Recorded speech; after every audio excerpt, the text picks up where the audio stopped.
Hello everyone, my name is Jason Parker and welcome back to this channel about magic!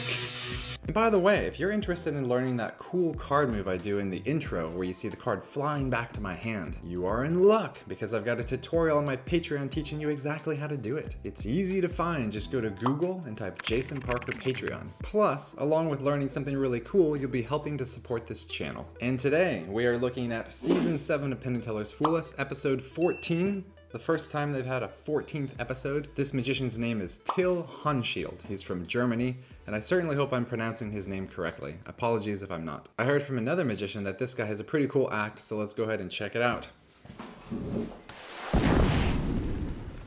Being born in the same town as Albert Einstein definitely had an impact on me. It inspired me to become a physicist against the will of my father because he is a professional magician.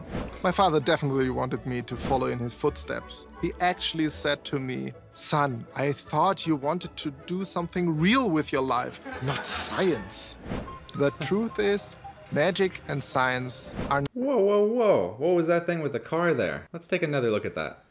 The truth is, magic and science are... Yeah, what is going on there? Is that science, or is that a magic trick, or is that both? Leave a comment below if you have any idea how he made that car float across that ruler or whatever it was. Is it magnets? A string? A string and magnets? Also, that's funny, his father wanted him to be a magician, but then he decided to be a scientist. I wonder with kids if you have to do the kind of reverse psychology thing on them, like, oh, definitely magic is not for you, you can't handle it. And the kid will be like, yes, I can. I'm gonna prove you wrong. I guess it depends on the kid. The child.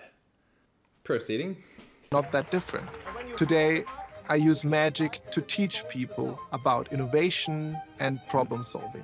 And I'm working on a few science books for children, including one called The Science of Magic.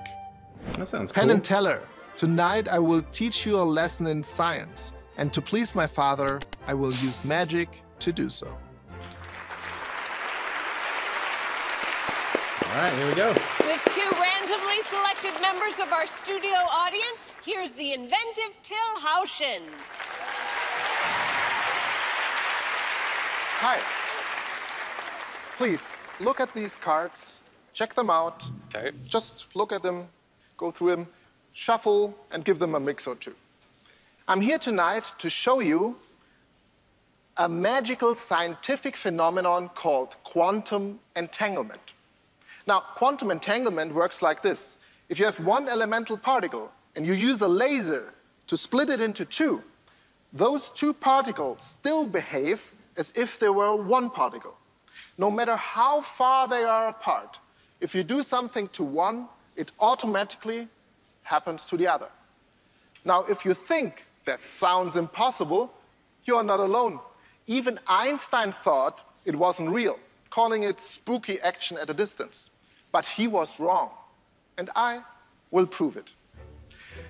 Now, every great experiment starts with an empty box. Which one do you like? Red. Red? Yep. Here you go. Now, Okay, so far I think he's got a great plot, like a great storyline. I can already see that this evening a chunk of my time is going to go to Wikipedia and reading about quantum entanglement as I pretend for 30 minutes that I have a scientific background. So actually I've got three things I want to share. First is he's got a great presentation, very interesting, and we're going to watch for two similar things to happen at a distance. Second, I like when he was talking about all the scientific stuff and it showed the girl's face and she's like... That just made me laugh. And third, these boxes that he's using there, I don't know if you got the same feeling as I did, but when I'm looking in them and I see this weird kind of pattern on the inside, I'm thinking, uh-oh, something's tricky. It kind of looks like an optical illusion in some way. So already I am very suspicious about those boxes. Let's keep going. I want you to take the top card, don't show it to anyone, but fold it up twice and put it in the box. Okay. Yes, take the card, I don't look, fold it up twice and put it in the box. That would be funny if when he folded it up twice,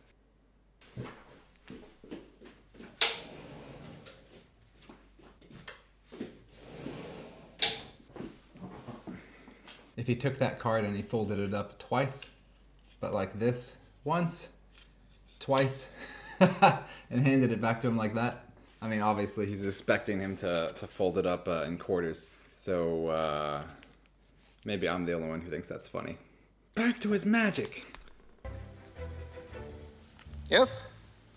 And then please close the box. Great. Now, we need to create an entangled second deck.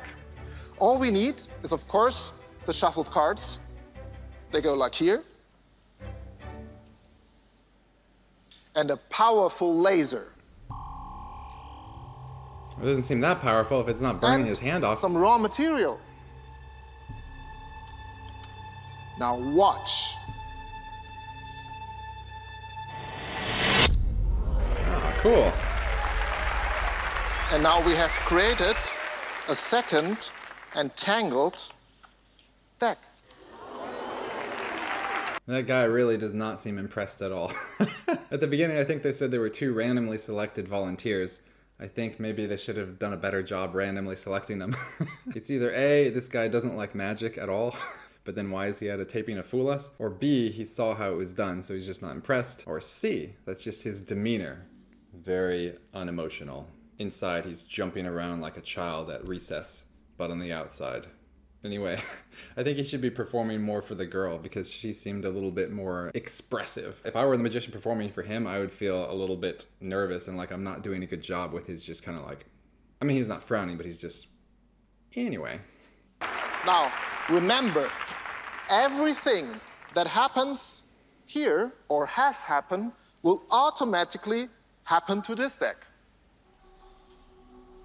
Now, please give those cards another cut. Just like this and complete. Yes, and complete the cut. Now, let's check which card you cut to. It's the 5 of hearts. Now, in theory, that should mean that here is also 5 hearts. Yes. But this could be a coincidence. And I'm a scientist, so we need to test more. This time, can you cut the cards? Yes, and even you can another cut. So mixing them up really good. Now this time, I want you to take the top card. Don't look at it. Okay. Yeah, just take the top card. And we put it face down in this face-up deck now. Just in the middle somewhere? Yes. Now, to find out which card you turned over in this deck, we can, of course, look here, or let's check. And there is already one card face up here. I like how everyone's so amazed that there's a face-up card in that deck, which we haven't really examined before. Like, save your amazement until you see it's the same card in the other deck, you know? It's just a face-up card. I've got a card here. Yeah, right? Maybe that audience hasn't seen many cards before. I know. It's probably just the editing where they're putting the audience sounds at the wrong moment. Anyways, let's see if it matches. Queen of Diamonds. And when we check here, yes, it's that of is course really cool. The same.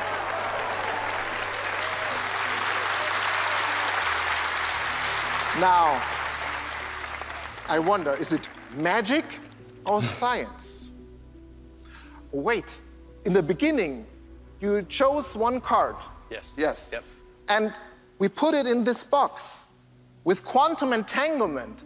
That means if you have a second box, there must be an identical card materialized in this box. Can you take the boxes, please? Open them and drop the cards in my hands.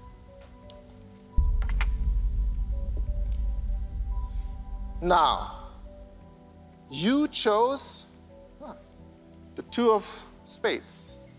Now, if this is also the 2 of spades, that means Einstein that was an Einstein idiot. was wrong, and we have proof of quantum entanglement. And I will definitely win the Nobel Prize. And maybe even the Fool Us trophy.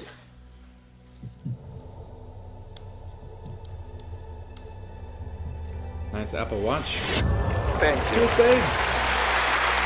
Till Haunschild! Great to meet you. Nice to meet you. All right, I'm gonna go ahead and give you my thoughts before we hear the questions in Penn and Teller. First off, a face-up card. No, but I'm joking. That was really cool presentation and performance. I'm guessing that for the first part, although it seemed very fair with the guy's selection, when that guy first cut the red deck to get a card to the top, I'm guessing he must have been using some Jedi powers because of the card that ended up in the other box. And I'm already kind of suspicious about those boxes, as I mentioned earlier. So I could imagine how that card could end up over there, how it could materialize. I'd have to rewind and watch again to see if I could see him using any kind of Jedi powers at the beginning. On first viewing, I did not see it. But actually, to me, the most impressive part was when he had the woman cut her deck and then that top card matched the top card of the blue deck. I mean, remember, he just pulled that blue deck from somewhere, so he could have known the order of the blue deck. But the red one, she just cut it and the top card matched the top of the blue deck. More Jedi powers? But I don't see how he would do that because it looked like she just cut it where she wanted to. Unless he was, how should I say in code, monitoring her breathing closely. But even then, that's not surefire. So that part's pretty confusing to me. And then what did he do? He had her cut the deck again and take, I guess it was the top card again, and she put it face down into the face-up deck. And I'm not sure if he was using Jedi powers there on that part, if you know what I mean. I think he might have used a different method. It's hard to say. I don't know if the card she put upside down was the card that we see when he turns it over, or if that was somehow a different card. And with the blue deck, I mean, he just had that on him, and so he had a face-up card in there waiting. But yeah, there's definitely some fooling parts here where I do not know what he was doing. It's very tricky. Very clever. I like it. Anyways, let's hear what Penn and Teller have got to say and some questions from Allison. Wow, so is your dad happy you kind of got back into magic? Yeah. Yeah. And you have sons? Yes, I have identical twin boys. Oh, you could have a lot of fun with that. Yeah, but it's tricky to raise children with magic. Because every time they are looking for something, they point to their ear. Because for them, their father always pulled stuff from their ears, so that was the normal storage like, space. my pencil's gotta be here somewhere. So they're always running around, ball. So what's the similarity between science and magic? He scarred them The for only life. difference is that in the end, as a scientist or an entrepreneur, you get paid for the secret, and as a magician, you get paid to keep the secret. That's a good difference. Yes. All right. Let's see if Penn and Teller have figured out the theory behind your trick. Till, once you're doing a magic trick and you mention Einstein, spooky action at a distance, I just love you. I just love that. And when you first came out and we knew you were a scientist, we thought we could take a breather, wouldn't have to worry about it, but you kept us on our toes for the whole thing. I mean, I'm not a scientist, certainly, but I love reading about multiple universes and multiple dimensions and multiple outs and how all different things can happen at different times to make that spooky action at a distance happen. We loved it all the way through. We loved your laser. My voice is cracking with emotion over how much I love this act. Or the coronavirus. With all that we said there, we do think sincerely there's a good chance you win the Nobel Prize, but we do not think you're going to win the Fool Us trophy. Maybe next time. Maybe next time. All right, thank you, Till Haunschild. All right, now I will give you my concluding thoughts. So yeah, I mean, from what I saw, his magic seemed pretty solid, so I'm actually a little surprised he did not win the Fool Us trophy. And as I mentioned, I thought his presentation was really cool. It was a great idea of this quantum entanglement, these things affecting each other. And he really had like 3 tricks in one thing, right? It was like several different effects, or perhaps like 3 stages of the same effect. But yeah, when I was watching it, especially at the beginning, I didn't see how he could have used the Jedi powers to, you know, influence that outcome with that dude in the red deck. Let me just take a quick look at that again real quick. A few moments later.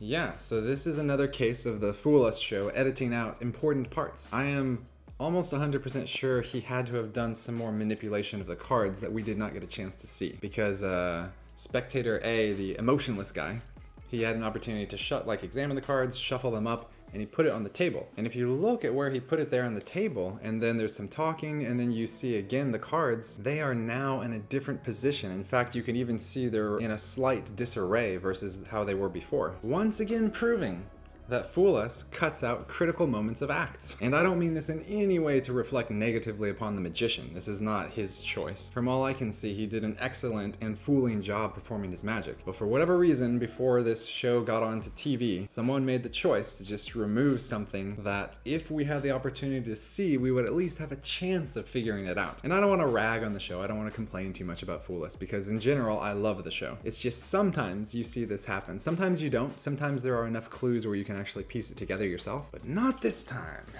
At any rate, that just gives me a small piece of information to work with. I still don't know how he did the other two parts. I had some vague ideas I told you before, but generally speaking, I'm fooled. So good job, Till, and I enjoyed the performance. I thought it was very creative. Viewers at home, what did you think? Leave a comment below. How did you enjoy his act? I really did think it was fun to watch, and I'd like to see more magic from him, but we can't do that right now, because now it is time to read an Aesop's Fables and learn a little piece of wisdom that we can apply to our lives. So join me as we randomly select a story. The Crow and the Pitcher. And this one has a nice illustration for you to observe. And here we go. Chapter 20, The Crow and the Pitcher. A thirsty crow found a pitcher with some water in it, but so little was there that, try as she might, she could not reach it with her beak, and it seemed as though she would die of thirst within sight of the remedy. At last she hit upon a clever plan. She began dropping pebbles into the pitcher, and with each pebble the water rose a little higher, until at last it reached the brim, and the knowing bird was enabled to quench her thirst. Moral of the storyline: necessity is the mother of invention. That was a cool story. I like that one. No animals were harmed in the telling of this story. Seems like a lot of animals die in these fables. And this one had a positive ending, you know? He just like had a problem, found the solution, and lived. Heck yeah, for a more positive Aesop. Oh wait, there's more. But as it turned out, the pebbles were laced with arsenic. Shortly thereafter, the bird died, after hours of writhing on the ground in complete agony. Okay, yeah, that sounds more like the right book. Okay, so what can we learn from this? Well, I'm sure we've all heard that expression before. Necessity is the mother of invention. I guess if we were to kind of dig into this a little bit, we can say that, you know, when you see problem scenarios in your life, sometimes opportunities and good things arise from problems. You know, it's often said that when you face adversity in your life, those are the times when you really grow as a person, become more capable in the future, rather than capable in the past. So I challenge you thusly. Next time you see something that makes you sad or angry or frustrated, think, what can I do to grow? Is there a solution out there that's gonna allow me to upgrade myself, to get more experience points, to level up to level 23 Paladin, chaotic neutral? Where are my fellow virgins at? Just kidding. So yeah, I like this story. It's about taking problems and viewing it in a positive light, about what we can do. Focus not on what you shall not be able to... Okay, I think we've basically finished this story. Thanks so much for being here. Thanks for joining me on this video. And yeah, it looks like the channel's creeping up on 100,000 pretty soon. It looks we'll be there in, I don't know, maybe a week. Subscribe, notifications all. I thought about maybe doing a live stream for that, but I think perhaps more valuable would be if I make a celebratory video, just kind of talking about how the channel has evolved, how it came to here from the beginning to here. That might be interesting, something short and sweet, or at least short. At any rate, thanks a lot. Hope you're having a great week, and I'll see you next time. Yup.